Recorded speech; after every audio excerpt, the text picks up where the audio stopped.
Quand on pense à la Grèce, on imagine ses îles, ses maisons blanches et la mer à perte de vue, ses statues aussi et ses ruines antiques, voir la montagne et les poteries, et bien sûr l'acropole d'Athènes. Mais, en fin de compte, quels sont les éléments caractéristiques de la Grèce de l'Antiquité à nos jours?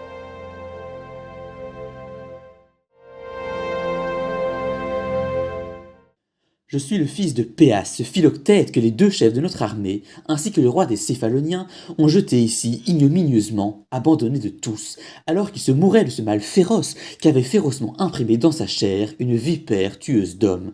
C'est en compagnie de ce mal, mon fils, qu'ils m'ont, en partant, laissé là, à l'abandon.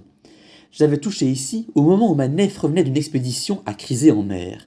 Ils furent trop heureux alors de me voir, au sortir d'une grande crise, m'endormir sur la rive, à l'abri d'un rocher, et sans me laisser rien que de pauvres hardes et quelques nourritures, ils partirent en m'abandonnant. Pour un malheureux, c'était un piètre secours. Puisse-t-il en avoir un jour tout juste autant?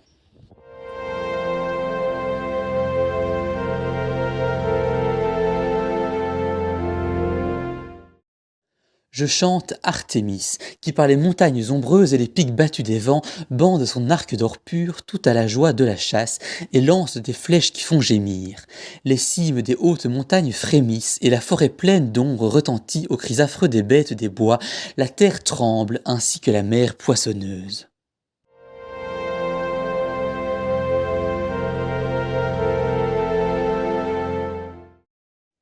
Bienveillantes nous soient les muses, afin d'allumer ce brasier d'hymne pour Mélissos aussi, digne couronnement de son Pancrace, le rejeton de Télésiadès.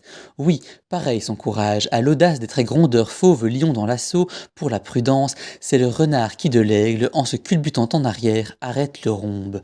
Il faut tout faire pour éclipser l'ennemi.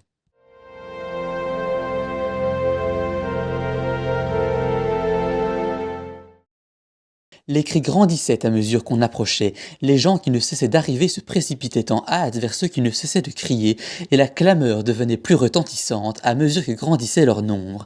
Et voilà que bientôt ils entendent les soldats qui criaient La mer, la mer!» Le mot volait de bouche en bouche. Tous prennent alors leur élan, même ceux de l'arrière-garde, les attelages couraient et aussi les chevaux. Quand tout le monde fut arrivé sur le sommet, alors ils s'embrassaient les uns les autres, ils embrassaient aussi les stratèges et les locages en pleurant.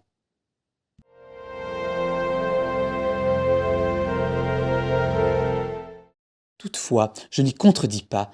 J'admets, si tu veux, que tu aies parlé contre l'avis de tes collègues. Je me demande alors ce que tu aurais bien pu faire si tu avais été de leur avis, puisque, malgré la protestation dont tu te targues, tu as fait périr Polémarque. Voyons, juge, alors même que vous seriez frères ou fils de cet homme, que feriez-vous? Est-ce que vous la quitteriez? Il faut en effet qu'Ératosthène prouve de deux choses l'une, ou qu'il n'a pas arrêté Polémarque, ou qu'il l'a fait justement. Or, lui-même a reconnu qu'il l'avait arrêté injustement.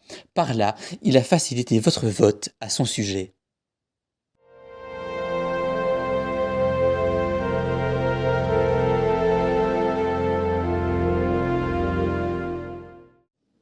Lors de mon voyage en Grèce, j'ai pu découvrir que l'espace culturel que j'avais appris à connaître à travers les textes de l'Antiquité et mes cours universitaires n'avait que peu changé. Après plus de 2 millénaires, la Grèce conserve les caractéristiques naturelles mais aussi culturelles inchangées. C'est pourquoi, à travers cette vidéo, j'ai tenté de mettre en lumière par mes clichés mais aussi par des lectures des auteurs anciens, les éléments qui, selon moi, sont constitutifs de la Grèce, de l'Antiquité à nos jours.